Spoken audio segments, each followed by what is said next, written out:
Trump's Labor Department is about to honor a union killer. Isn't that great? So this is from Zaid Jilani of The Intercept. Every year, the Department of Labor posthumously honors Americans whose distinctive contributions to the field of labor have enhanced the quality of life of millions yesterday, today, and for generations to come. Past honorees have included socialist leader Eugene Debs and labor organizer Cesar Chavez.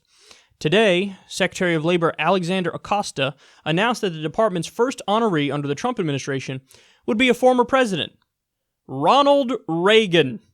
This marks perhaps the first time the Department of Labor has honored someone who openly and actively diminished the power of American labor unions. The department press release notes that Reagan, a Republican, was a member of a union himself, the Screen Actors Guild, which he led. It also notes that he was vocally supportive of the Solidarity Union in Poland, which did battle with the Soviet Union. But it curiously leaves out Reagan's most high-profile interaction with organized labor, his intervention into the Professional Air Traffic Controllers Organization strike in 1981 set the tone for a presidency that was more hostile to organized labor than any other since before World War II. When almost 13,000 controllers walked out on talks with the Federal Aviation Administration that year, an illegal strike, Reagan ordered them to return to work. When they did not, he fired 11,000 of them. Writing about the PATCO strike 3 decades later, historian Joseph A. McCartan noted that it created a sea change in attitude by presidential administrations toward labor. Quote, although there were 39 illegal work stoppages against the federal government between 1962 and 1981, no significant federal job actions followed Reagan's firing of the PATCO strikers. Reagan also appointed staunchly anti-union Donald Dotson to head the National Labor Relations Board. Dotson once equated collective bargaining with labor monopoly, the destruction of individual freedom, and the destruction of the marketplace as the mechanism for determining the value of labor. At the start of Reagan's term, get this, guys, 21% of wage and salary workers belonged to a union.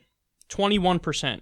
In 1988, his last year in office, 16.2% did. What? Okay, 21% of wage and salary workers belonged to a union when he came in. 16.2% his last year in office. They broke unions. They cracked down on them. They had anti-union policies. This is what you get from a right-wing administration. You get trickle-down economics, deregulation, cut taxes for the rich, try to discourage unionization, and the results are, of course, you have falling wages for the middle class. There's a direct correlation between the strength of unions and the strength of the middle class, the income of the middle class.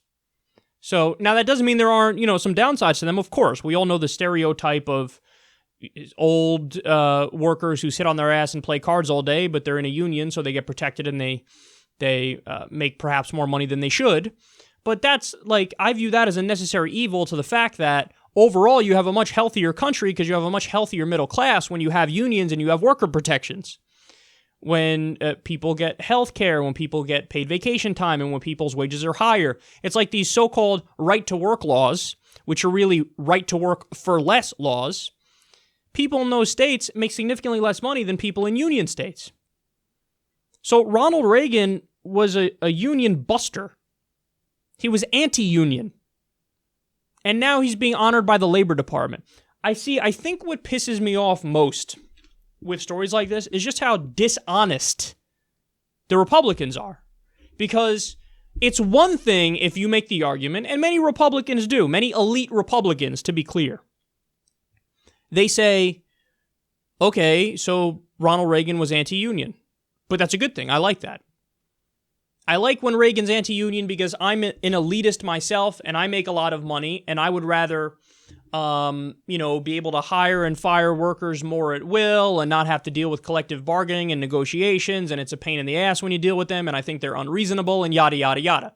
So if you're honest about your beliefs, like, oh, I like Ronald Reagan because he's anti-union and I'm anti-union.